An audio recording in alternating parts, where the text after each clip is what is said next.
पढ़ लिया था, ठीक है। हम लोगों ने स्टडी किया था कि साउथ इंडिया में पल्लवास और पांड्यास ये दो मेन एम्पायर्स थे। इसके अलावा third empire was also there, that was Cholas.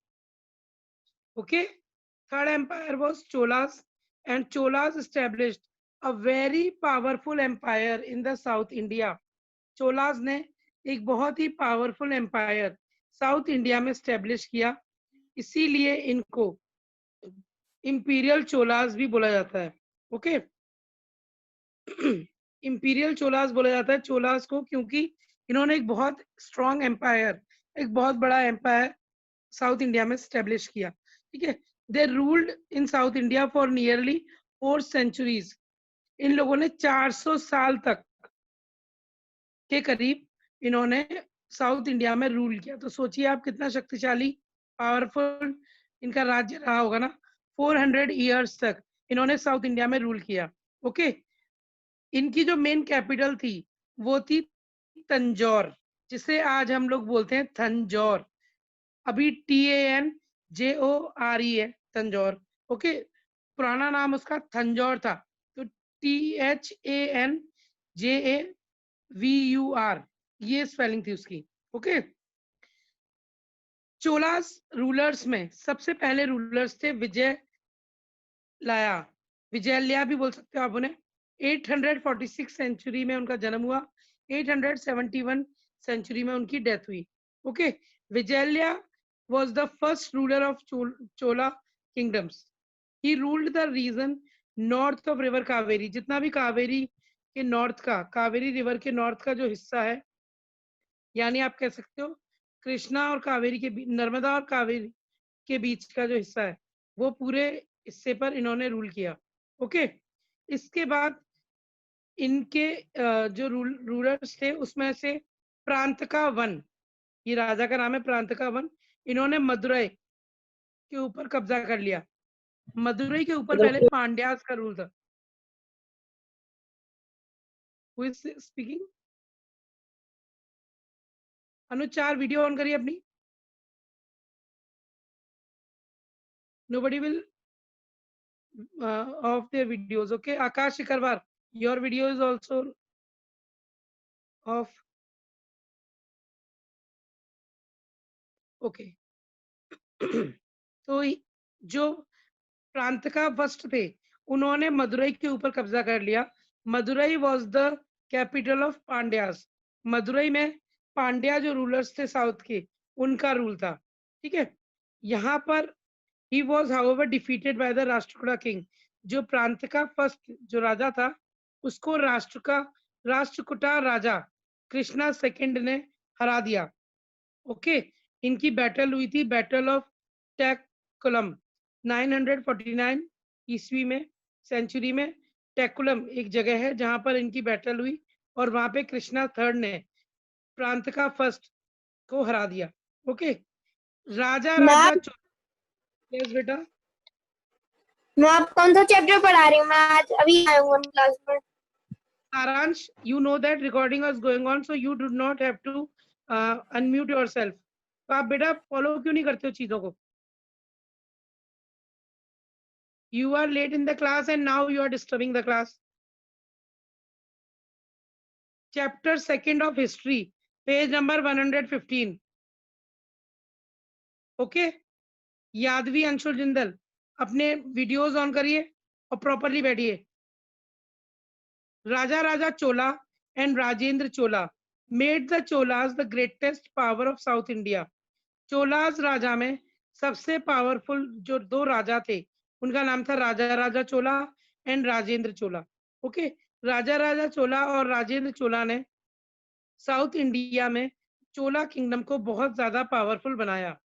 राजा राजा चोला ने 985 से लेकर 1016 सेंचुरी तक रूल किया।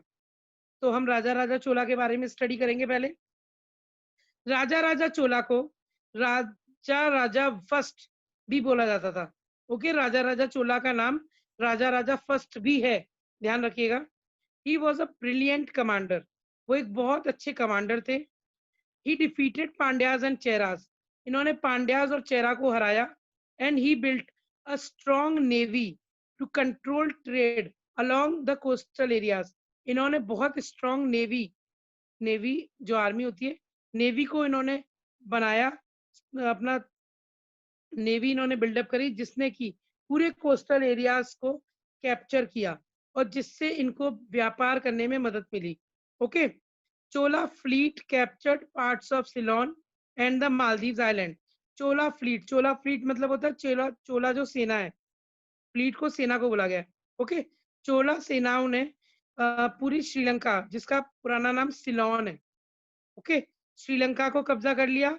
इसके अलावा जो मालदीव्स है, उनके जो आइलैंड्स हैं, उनके ऊपर भी चोला किंगडम्स ने, चोला आर्मीज ने अपना कब्जा कर लिया। तो इस तरह से पूरा साउथ इंडिया, श्रीलंका और मालदीव्स ये चोला किंगडम के अंदर में आ चुके थे। Okay, after that comes the second powerful ruler of the Chola kingdom, that was Rajendra Chola. Okay, Rajendra Chola ने रूल किया 1016 से लेकर 1044 में। Rajendra Chola was the son of Raja Raja Chola. Okay, Raja Raja के बेटे थे राजेंद्र चोला। जब राजा राजा की डेथ हो गई 1016 सेंचुरी में, तो उसके बाद उनके बेटे राजेंद्र चोला ने वहां की गद्दी संभाली। Okay, he succeeded his father to the throne. उन्होंने गद्दी संभाली। Raja Rajendra Chola made the empire even more powerful. Rajendra Chola ने अपने फादर के एम्पायर को और ज्यादा पावरफुल बनाया। ओके, और ज्यादा उसे फैलाया। जितना राजा राजा चोला ने किया था, उससे ज्यादा पावरफुल राजेंद्र चोला ने अपने किंगडम को किया। हिज आर्मी डिफीटेड द चेरा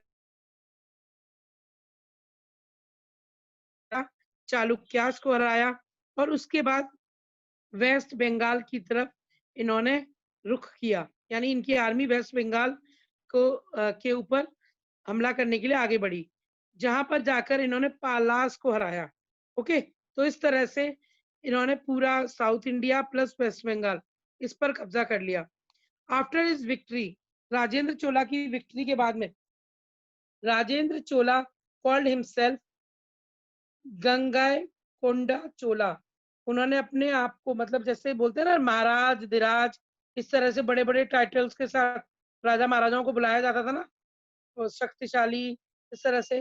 तो जब इन्होंने वेस्ट बंगाल को जीत लिया राजेंद्र चोला ने, तो इन्होंने अपने आप को एक उपाधि दी, यानी एक नेम दिया, that was Ganga Gangai Kond Chola, Gangai Konda Chola. Okay, जिसका मतलब था one who conquered palaces up to the river Ganga. Ganga Konda Chola का मीन्स था एक ऐसा राजा या एक ऐसा व्यक्ति जिसने गंगा रिवर तक, यानी बिहार से लेकर गंगा रिवर तक उन्होंने कैप्चर कर लिया। ओके, क्योंकि वेस्ट बंगाल में गंगा रिवर बहती थी, तो पूरा एरिया उन्होंने कैप्चर कर लिया था। He also built a new capital near Tanjore and called it Gangaikonda Cholapuram. Rajendra Chola ने तंजौर के पास अपनी एक नई कैपिटल बनाई, जिसका इन्होंने नाम रखा गंगाईकोंडा चोलापुरम। ओके, तो अब ये जो नई राजधानी थी, वहां से ये अपना एडमिनिस्ट्रेशन देखा करते थे, पूरा एम्पायर इसी कैपिटल से ये लोग देखा करते थे। Okay, Rajendra Chola most daring campaign was in South East Asia. सबसे बहादुरी, डेयरिंग वाली जो इनकी कैंपेन थी, यानी जो हमला इन्होंने किया, वो किया था साउथ ईस्ट एशिया में।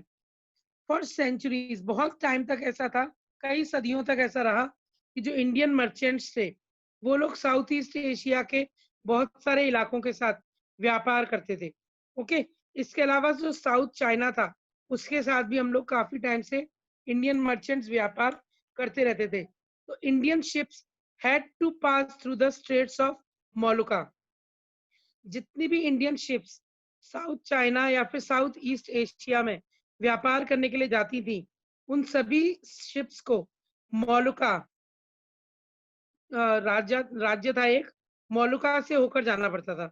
ओके, और मोलुका पर कब्जा था श्री विजय का। श्री विजय वहां के राजा का नाम है।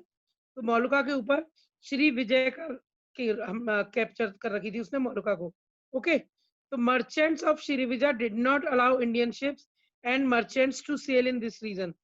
जो मर्चेंट्स थे श्री विजया के, वो लोग इंडियन शिप्स को अलाउ नहीं करते थे उस रास्ते से निकल के जाने के लिए। तो अगर वो अलाउ नहीं करेंगे तो इंडियन शिप्स कैसे जाएंगी व्यापार करने के लिए? नहीं जा पाएंगी ना, उनको प्रॉब्लम्स होंगी।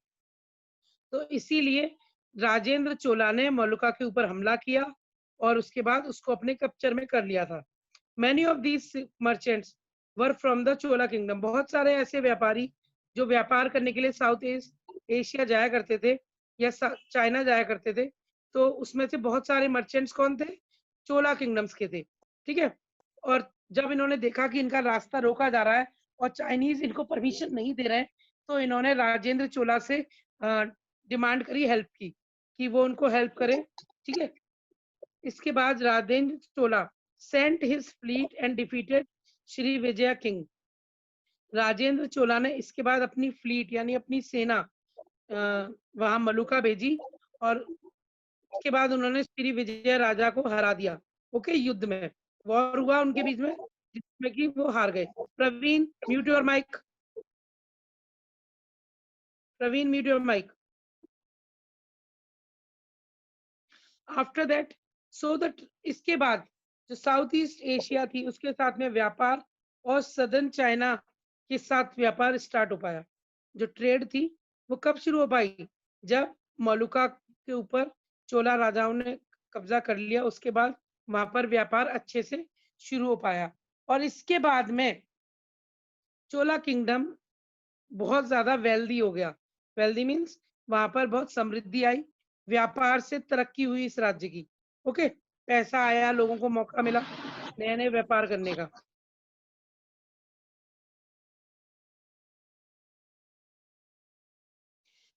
इसके बाद जो सक्सेसर्स रहे राजेंद्र चोला के, उन्होंने भी कंटिन्यू रखा fight with the neighbouring kingdoms. इनकी भी जो नेक्स्ट जो सक्सेसर्स थे, सक्सेसर्स मतलब होता है एक राजा के बाद में आने वाले दूसरे राजा। ओके, तो राजेंद्र चोला के मरने के बाद जितने भी राजा बने वहां पर, जितने भी सक्सेसर्स बने, उन सभी ने अ, अपनी नेबरिंग किंगडम्स के साथ में वॉर का कंटिन्यू रखा, यानी वो लड़ाइयां लड़ते रहे। और this continuous conflict depleted the treasury and Weeknd the Chola power. क्योंकि ये कंटिन्यूअस ये लोग लड़ते रहते थे राजाओं के साथ में, तो इसकी वजह से बहुत सारा इनका जो वेल्थ थी वो भी खर्च हो रही थी। घोड़े, आर्मीज, ये सब खर्च हो रहे थे, है ना। और धीरे धीरे इनका खजाना जो था वो कम होता चला गया। Anshul and Anuj, what is the problem? Why have you unmute yourself? तो ट्रेजरी मींस होता है खजाना। ओके, तो इनकी ट्रेजरी यानी इनका खजाना धीरे धीरे खत्म होता चला गया, और जिसकी वजह से जो चोला किंगडम था वो धीरे धीरे वीक होता चला गया। ओके, और बाद में जब 13th सेंचुरी तक आया तो चोला किंगडम खत्म हो गया, एंड हो गया। यहाँ तक क्लियर हो गया? क्योंकि ये 400 ईयर्स तक रहा चोला किंगडम, तो हम इसके एडमिनिस्ट्रेशन के बारे में जान लेते हैं कि 400 ईयर्स तक चोला एडमिनिस्ट्रेशन यानी जो चोला किंग्स थे, चोला जो राजा थे, इन्होंने किस तरह से अपने राज्य को चलाया, एडमिनिस्ट्रेशन को कैसे रन किया इन्होंने। Chola administration was well organized. Anuj and Pravin, video on करिए अपनी। Chola administration was well organized.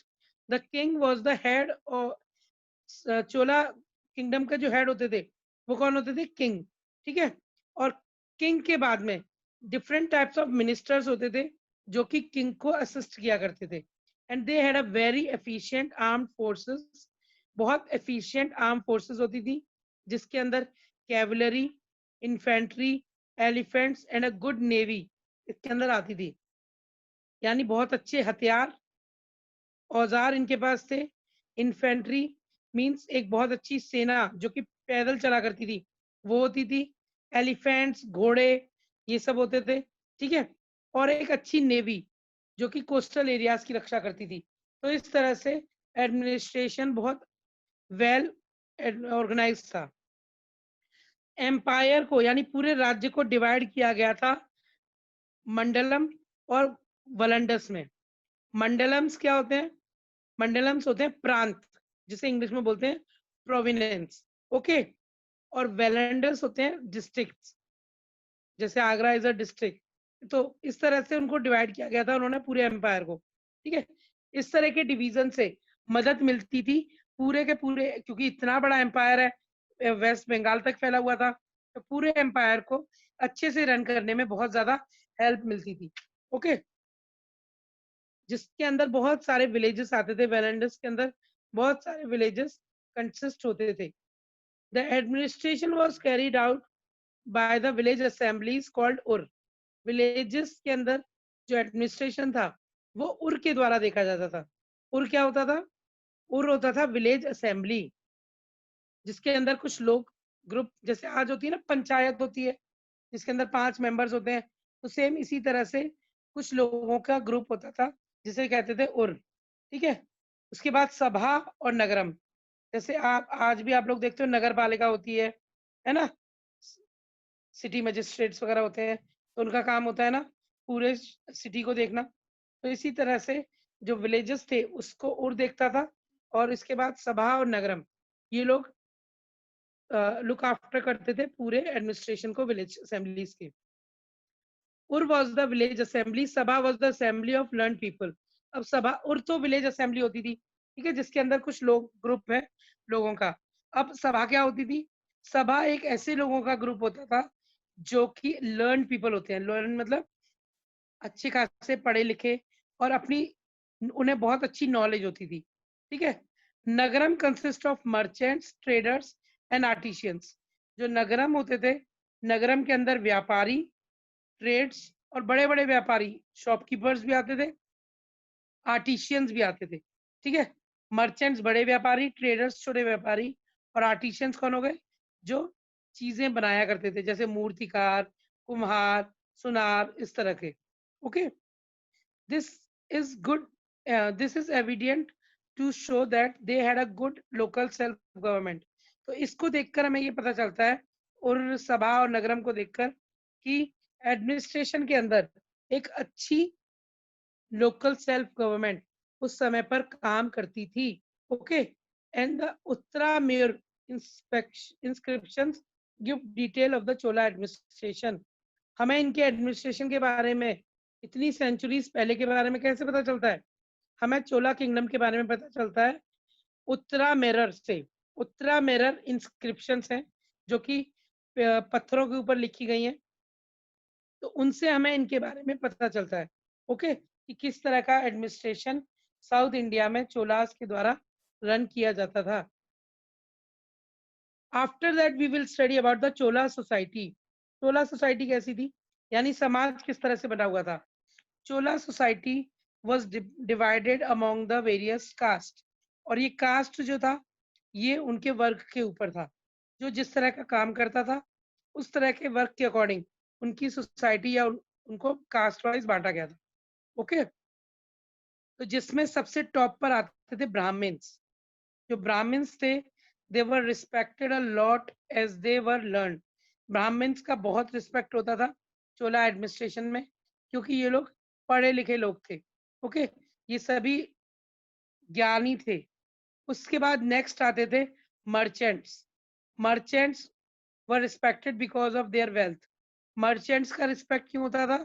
क्योंकि मर्चेंट्स वेल्दी थे, यानी मर्चेंट्स के पास पैसा था, तो इसीलिए मर्चेंट्स को रिस्पेक्ट किया जाता था, okay. After that comes the people who were artisans, farmers and craftsman. इसके बाद जो लोग आते हैं वो लोग थे जो कि आर्टिशियंस थे, क्राफ्ट्समैन थे, या फिर फार्मर्स थे, या वर्कर्स थे।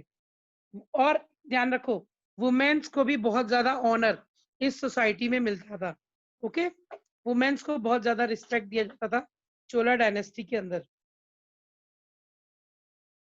क्योंकि यहाँ पर बहुत सारे पढ़े लिखे लोग थे, तो इनको लिटरेचर यानी लिखने का भी शौक था, ओके। तो हम लोगों को बहुत सारी लिटरेचर, लिटरेरी वर्क, लिटरेरी मतलब लिखा हुआ वर्क, ओके, तो बहुत सारे लिटरेरी और रिलीजियस वर्क हमें मिले हैं, जिससे पता चलता है कि किस तरह से लोग यहाँ पर कल्चर को फॉलो करते थे, या कौन सी लैंग्वेजेस यहाँ पर फॉलो की जाती थी। लिटरेरी और रिलीजियस वर्क को ट्रांसलेट किया गया है संस्कृत से तमिल लैंग्वेज में। ओके, संस्कृत लैंग्वेज में सारी चीजें हुआ करती थी, तो संस्कृत से तमिल, तेलुगु और कन्नड़, इन लैंग्वेजेस में डिवाइड, इनको अभी डिवाइड किया गया, यानी ट्रांसलेट किया गया। ओके, तमिल, तेलुगु और कन्नड़ लैंग्वेज अभी भी बोली जाती है। तमिल बोली जाती है तमिलनाडु में, तेलुगु बोली जाती है आंध्र प्रदेश में, और कन्नड़ बोली जाती है कर्नाटका में। ओके, और मलयालम बोली जाती है केरला में। तो संस्कृत लैंग्वेज को साउथ इंडिया की जो लैंग्वेजेस थी तमिल, तेलुगु और कन्नड़, इनमें ट्रांसलेट किया गया बहुत सारे रिलीजियस वर्क को, जैसे रामायण और महाभारत। इसी तरह के एक राइटर थे इस समय के, जिनका नाम था काम्बन। काम्बन ने रामायण को तमिल में लिखा। Underline it, page number 116, last lines underline कर लीजिए। काम्बन ने रामायण को तमिल लैंग्वेज में लिखा। Okay, and Mahabharata was translated into Telugu. Mahabharat को तेलुगु लैंग्वेज में ट्रांसलेट किया गया। 3 ज्वेल्स ऑफ कन्नड़ा लिटरेचर, जिनको बोला जाता है, ज्वेल्स मतलब होता है हीरे, 3 हीरे कन्नड़ लिटरेचर के जो हैं वो है पंपा, पोना एंड राणा। ओके, पंपा, पोना एंड राणा, ये 3 ज्वेल्स हैं कन्नड़ लिटरेचर के। 3 ऐसी किताबें हैं जिनसे हमें पता चलता है उनके बारे में, जो कन्नड़ लैंग्वेज में है। कन्नड़ कर्नाटक की लैंग्वेज है। ओके, आफ्टर दैट हम स्टडी करेंगे अबाउट द टेम्पल आर्किटेक्चर। आप लोगों को मैंने बताया था कि जितने भी रूलर्स होते थे, वो अपने शान शौकत को दिखाने के लिए ये लोग बहुत सारी बिल्डिंग्स और मॉन्यूमेंट्स बनवाते थे। ओके, तो इसमें से मोस्टली जो भी राजा होते थे वो लोग वर्शिप किया करते थे, तो वो बड़े बड़े बहुत बड़े बड़े टेम्पल्स भी बिल्ड करवाते थे। ओके, तो temples became the centre of life during the Chola region. जो टेम्पल्स थे वो सेंटर ऑफ लाइफ थे चोला रीजन के टाइम में, क्योंकि temples were not only the places of worship but also the center of economic, political and cultural activities। जो temples थे वो सिर्फ worship के लिए नहीं थे, temples economic, political and cultural activities के लिए भी बहुत important थे। आकाश, what are you doing? Keep your phone proper। मतलब वहां पर पूजा के अलावा वहां पर बहुत सारी शॉप्स हुआ करती थी, जिससे कि लोग वहां व्यापार वगैरह करते थे। ठीक है, वहां पर पॉलिटिक्स भी होती थी क्योंकि ब्राह्मण टॉप पे होते थे, तो इसीलिए बहुत सारे इंपॉर्टेंट डिसीजंस भी टेम्पल्स के थ्रू लिए जाते थे। कल्चर सेलिब्रेट होता था, जैसे जो भी चीजें भरतनाट्यम या कथक, इन चीजों में रिप्रेजेंट होती थी टेम्पल्स के अंदर। ओके, डांस के थ्रू स्टोरीज को रिप्रेजेंट किया करते थे। सबसे इंपॉर्टेंट फीचर जो चोला टेम्पल्स का था वो था विमाना। विमाना या फिर tower. You can see the page number 16, वहां पर आप टेम्पल्स देखिए। बृहदेश्वर टेम्पल को आप देख सकते हो, तो ये कितना ऊंचा बना हुआ है। ठीक है, तो वही जो ऊपर जो चोटी आप देख रहे हो, that is the tower of the temple. Okay, Brihadeshwara temple was built by Raja Raja Chola. ये जो बृहदेश्वर टेम्पल का फोटो आप बुक में देख रहे हो नीचे, that was built by Raja Raja Chola. ठीक है, जिसमें कि 13 स्टोरीज हैं। 13 स्टोरीज, समझ रहे हो, 13 floors, and is crowned by a single block of granite. और ये पूरा किससे बना हुआ है? ये ग्रेनाइट पत्थर से बना हुआ है पूरा एक बार में, और उसी को काट काट के बनाया गया है। ओके स्टूडेंट्स, यहाँ तक तो आप लोगों ने जो स्टडी किया, ये आप लोगों ने स्टडी किया about the Indian rulers. Okay, मैंने आपको ये भी बताया कि साउथ इंडिया और नॉर्थ इंडिया दोनों में जो रूलर्स थे, हमारी इंडिया अलग अलग रूलर्स के द्वारा अपने अपने एम्पायर्स में बांटी गई थी, तो इसीलिए यूनाइटेड नहीं थी। ठीक है, तो जिसका फायदा बहुत सारे बाहर के विदेशियों ने उठाया, उनको बोलते हैं इन्वेडर्स। जो बाहर के विदेशी जिन्होंने आक्रमण किया ना इंडिया के ऊपर, इनको बोलते हैं इन्वेडर्स, और आक्रमण को बोलते हैं इन्वेजन। ओके, तो जो नेक्स्ट हेडिंग है आपकी, that is Turkish invasion. Turkish का मीन्स है टर्की के लोग। ओके, टर्की के लोगों ने किस तरह से इंडिया के ऊपर इन्वेजन यानी आक्रमण किया।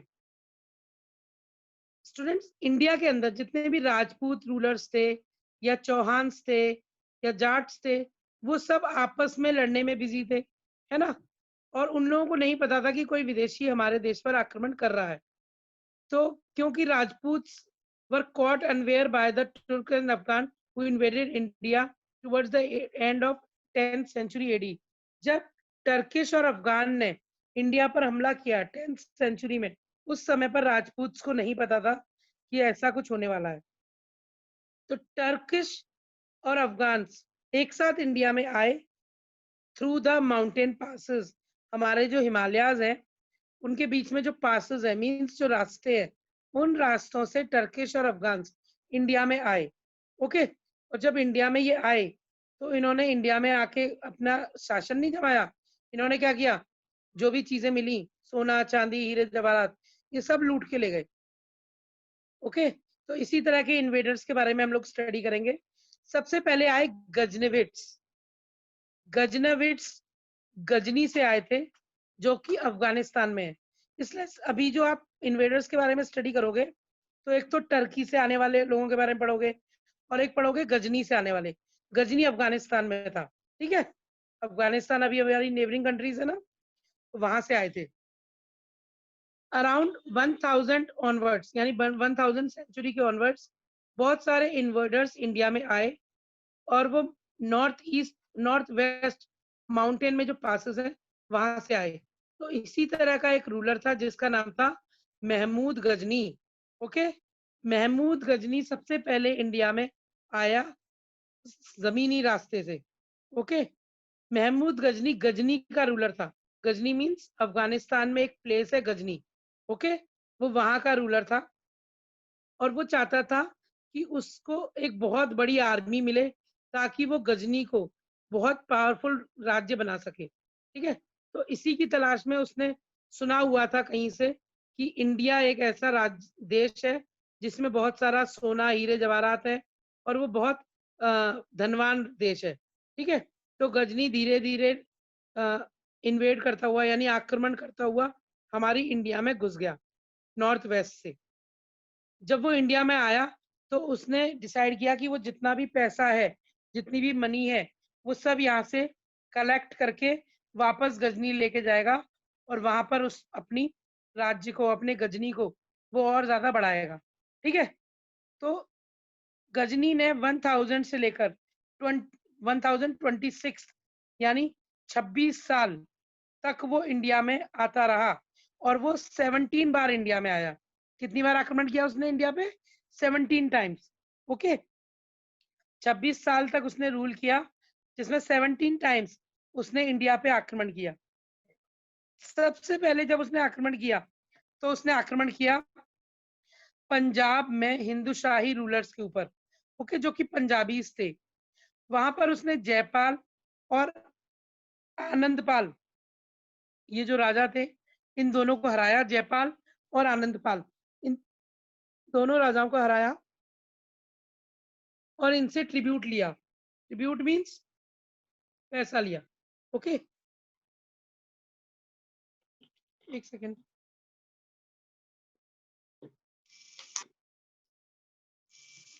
आनंदपाल और जयपाल, इन दोनों से इन्होंने ट्रिब्यूट लिया। He also attach the rich temples attack देव he also attack the rich temple towns in India, ठीक है। जब पंजाब के बाद में उसके बाद वो और आगे बढ़ा तो उसने इंडिया के रिच टेम्पल्स के ऊपर आक्रमण करना शुरू किया। ओके, क्योंकि जितने भी राजा थे वो अपने टेम्पल्स में हीरे जवाहरात और चीजें, सोने की चीजें, हीरे की चीजें ये लगाया करते थे। तो जब उसने टेम्पल्स के ऊपर हमला किया तो मथुरा और कन्नौज के टेम्पल्स के ऊपर भी हमला किया उसने 1018 में, ठीक है। उसके बाद सोमनाथ टेम्पल, सोमनाथ टेम्पल गुजरात में है जो अरेबियन सी के बिल्कुल किनारे पे है। सोमनाथ टेम्पल पर उसने हमला किया 1026 सेंचुरी में और वहां से वो जितनी भी वेल्थ थी वो सारी वेल्थ यानी हीरे जवाहरात पैसा सब कुछ वो ले गए निकाल निकाल के। सोमनाथ टेम्पल में से बहुत सारा सोना वो लेके गया, ठीक है। बहुत सोना था सोमनाथ टेम्पल में। इसके अलावा जो वॉल्स थी सोमनाथ टेम्पल्स की उसके ऊपर प्रीशियस स्टोन्स लगे हुए थे, बहुत कीमती कीमती पत्थर उसकी दीवारों के ऊपर लगे हुए थे। वो सारे पत्थर प्रीशियस स्टोन्स मोहम्मद गजनी लेकर गजनी वापस चला गया। ठीक है। एंड वहां पर जाकर गजनी में जाकर उसने फिर बहुत ही सुंदर म्यूजियम्स बनवाए, लाइब्रेरी बनवाई और मॉस्क यानी मस्जिद बनवाई। इसके बाद 1030 सेंचुरी में मोहम्मद गजनी की डेथ हो गई। ओके। इसके बाद आते हैं गॉडीज। जैसा गजनी था, गजनी ने अपना एक सेवक बनाया था जिसका नाम था घौर। घौर किंगडम छोटा सा किंगडम था जो कि अफगानिस्तान में है। ठीक है। मोहम्मद गजनी ने घौर को हरा दिया था और घौर को हराने के बाद उसे अपना गुलाम बना लिया था।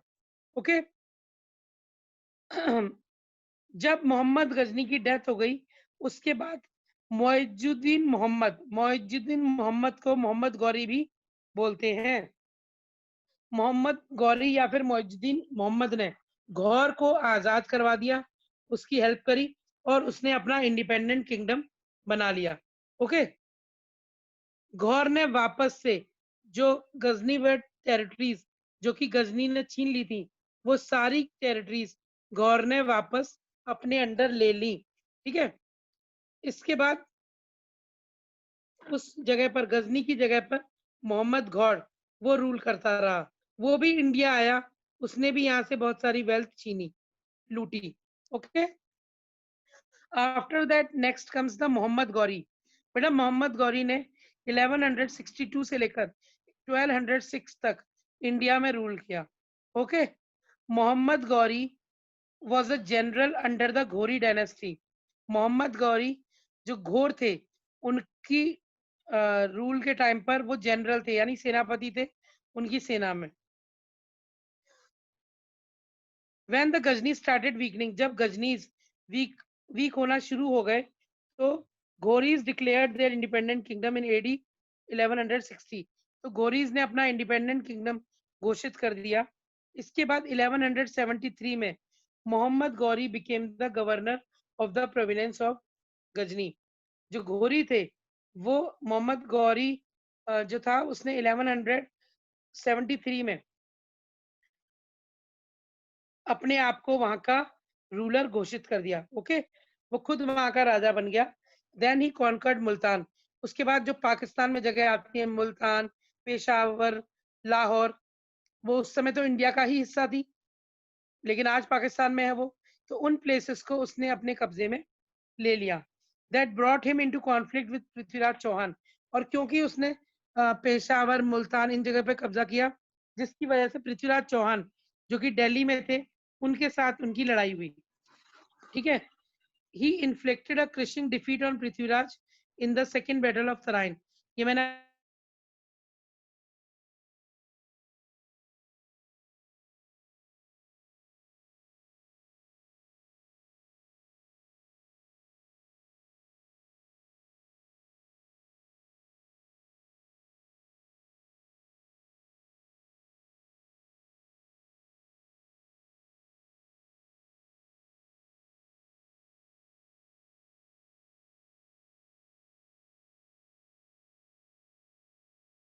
पूर्णिमा शर्मा अपनी माइक बंद करिए बेटा। क्योंकि इंडिया में बहुत सारा पैसा था और सोना था। हाँ कि जो राजा थे मैम वो भी लड़ते रहते। हाँ, ये मेन कारण है क्योंकि वहां के जो राजा थे वो किंग्स आपस में लड़ते रहते थे, तो यूनिटी नहीं थी उनमें। ठीक है। जिसका फायदा उठाया दूसरे रूलर्स ने, क्योंकि राजाओं के अंदर यूनिटी नहीं थी, जो राजपूत राजा ही थे उनके बीच में यूनिटी नहीं थी। इसका फायदा उठाया टर्किश रूलर्स ने। ओके। एंड सेकंड कारण, आकाश अग्रवाल आप बताओ। मैम क्योंकि जो टर्किश रूलर्स थे मैम, उनके पास जो मैम हॉर्सेस थे वो मैम ज्यादा फास्ट थे, हमारे एलिफेंट्स थे। क्योंकि मैम एलिफेंट जो होते हैं वो थोड़े स्लो होते हैं। यस। उनके गुड। जो आर्चर थे वो भी ज्यादा अच्छे थे। हाँ, गुड। दूसरा रीजन ये है कि जो टर्किश आर्मी थी वो बेटर ऑर्गेनाइज थी और उनके जो लीडर्स थे वो ज्यादा अच्छे कमांडर्स थे, ठीक है। बेटर इंडियन फोर्सेस के बजाय जो उनकी आर्मीज थी वो ज्यादा अच्छे से ऑर्गेनाइज्ड थी, ठीक है। टर्किश के पास बहुत अच्छे वेपन्स नहीं, Turkish did not have superior weapons, Turkish के पास बहुत अच्छे सुपीरियर वेपन्स नहीं थे, but there horses were fast, उनके जो घोड़े थे वो तेज दौड़ते थे, उनके जो आर्चर्स थे यानी उनके जो तीरंदाज थे वो बहुत स्किल्ड थे, और दूसरी तरफ जो हमारे इंडियन आर्मी के जो एलिफेंट्स थे वो बहुत स्लो थे, ठीक है। जितने भी मुस्लिम रूलर्स रहे were very efficient and good commanders, वो अच्छे कमांडर्स थे, बहुत एफिशिएंट थे, केपेबल थे अच्छे से रूल करने के लिए, ठीक है। The Turks were well trained, जो टर्क्स थे वो वेल ट्रेंड थे, उनको लड़ाई बहुत अच्छे से आती थी, युद्ध लड़ने। Indian rulers were not United, Indian rulers United नहीं थे, और इनका किसी का भी कोई एक कॉमन प्लान ऑफ एक्शन नहीं था, मींस कोई एक दिशा नहीं थी सबकी कि उसको लेकर ये लोग लड़े, तो एक मोटिव नहीं था, ठीक है। एक ऐसा ही ट्रेवलर था इंडिया में जो आए जिनका नेम था अल बरूनी, ठीक है। जब वो इंडिया आए तो उन्होंने अपनी जो बुक लिखी उसके अंदर उन्होंने जो भी कुछ सोसाइटी के अंदर देखा वो सब कुछ उन्होंने लिखा। उन्होंने ये लिखा, he wrote a book in India, the Kitabul Hind, जो बुक लिखी उन्होंने उसका नाम था किताबुल हिंद, ओके। उसके अंदर उन्होंने लिखा कि किस तरह से जो राजा थे वो आपस में ही लड़ा करते थे। It led to intermingling of culture and tradition, and it also paved way for the spread of Islamic culture. और यही एक कारण था जिसकी वजह से जो इस्लामिक कल्चर था वो इंडिया में बहुत अच्छे से फैला और इंटरमिंगल्ड हो गया हिंदू कल्चर के साथ में। जो मुस्लिम कल्चर था वो भी इंटरमिंगल्ड हो गया, इंटरमिंगल्ड मतलब पूरी तरह से घुल गया, ओके। यहाँ पर आपका ये चैप्टर कंप्लीट होता है। अगली क्लास में हम अगले लेसन को पढ़ेंगे। Till here if anybody has any queries then you can ask me, just raise your hand, I will ask one by one. Yes सारांश।